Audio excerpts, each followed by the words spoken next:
ఇక్కడ బీజేపీలో ఎక్కువగా గలం విప్పిస్తున్న వారు లేకపోతే రాజాసింగ్ లాంటి వాళ్ళు, చీకోటి ప్రవీణ్ లాంటి వాళ్ళ పైన ఎక్కువగా రాంగ్ కాల్స్ వస్తా ఉన్నాయి. లేపేస్తామంటూ శ్రీరామనవమి వేడుకల్లోనే లేపేస్తామంటూ రకరకాల కాల్స్ కూడా వస్తా ఉన్నాయి. దీనికి సంబంధించి కూడా చాలా సార్లు మీరు కూడా మాట్లాడారు. రాజాసింగ్ కూడా మాట్లాడుతూ కేంద్ర ప్రభుత్వం లేఖ కూడా రాసిండు. ఎట్లా చూస్తారు? అంటే ఎవరు లేపేసే ఛాన్స్ ఉంది? అసలు ఏం జరగబోతుందంటారు? ఇప్పుడు నాకు కూడా గతంలో చాలా బెదిరింపు కాల్స్ రావడం జరిగింది. కంప్లైంట్ ఇవ్వడం జరిగింది. పట్టించుకోరు వీళ్ళు. రాజా సింగ్ కూడా వచ్చినాయి. హిందుత్వానికి ఎవరైతే పనిచేస్తారో వాళ్ళకి డెఫినెట్గా ఐఎస్ఐ లాంటి agencies, Lashkar Toiba, anti Hindu agencies who is working from Pakistan, డెఫినెట్గా వాళ్ళ నుంచి మాకు ఎప్పటికీ థ్రెట్టే ఉంటుంది. గతంలో కూడా రాజా సింగ్ ఇంటికి ఒక ముస్లిం పోయినాడు, రెక్కీ చేస్తుంటే పట్టుకోవడం జరిగింది. ఆ పట్టుకోవడంలో రాజాసింగ్ ఫోటోలు, నా ఫోటోలు అన్ని కూడా జరిగింది. మీడియాలో కూడా ఆడబడింది. అయినా కూడా వీళ్ళు రక్షణ కల్పించారు. ఇవాళ నాకు ఇంత ప్రాబ్లం ఉంటే కూడా నేను 2-3 సార్లు లాస్ట్ టైం కూడా డీజీపీ గారిని కలిసినా కూడా వాళ్ళు పట్టించుకునే పరిస్థితి లేదు. నాకు 2+2 ఇమ్మన్నా కూడా పట్టించుకోలేదు. ఆల్రెడీ రాజాసింగ్ ఉన్నా కూడా సెంట్రల్ దళాలు ఉండాలనో ఎవరు ఉన్నారో అయితే కఠినమైన భద్రత అయితే ఇవ్వాల్సింది. ఎందుకంటే మేము మా గురించి పోరాటం చేస్తలేము.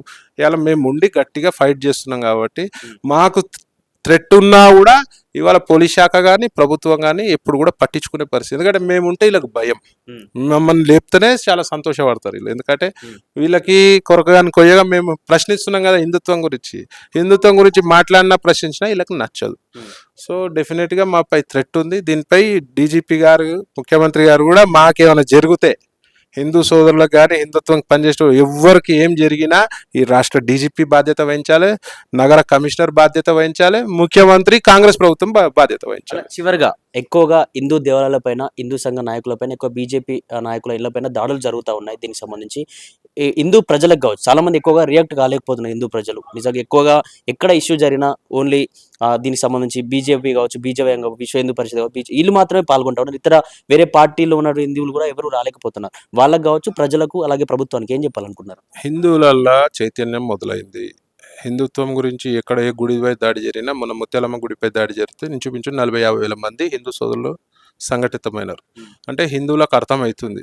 రేపు బంగ్లాదేశ్లో ఎట్లయితే హిందువులపై దాడి జరిగిందో అట్లాంటి సంఘటనలు భారతదేశంలో జరగొద్దంటే హిందువులందరూ సంఘటితం ఐకమత్యంతో ముందుకు రావాలి. ఇలా హిందువులకు ఆ విషయం అర్థమైంది. Problem is with secular dogs.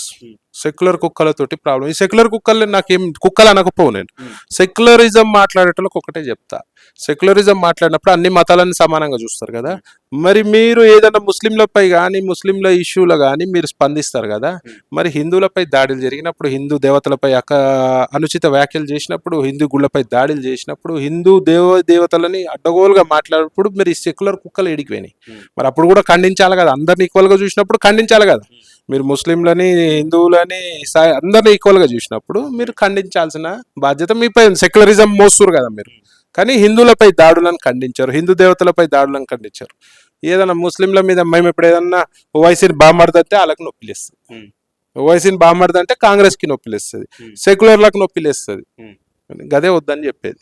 ఇవాళ సెక్యులర్లు కూడా, నాస్తికులు కూడా రోడ్లపై తిరిగే పరిస్థితి ఉండదు. ఇట్లనే చేస్తే మీరు హిందూ సోదరులు ఊకోరు. మరి ఆ పరిస్థితి తెచ్చుకోద్దంటారు. Thank you.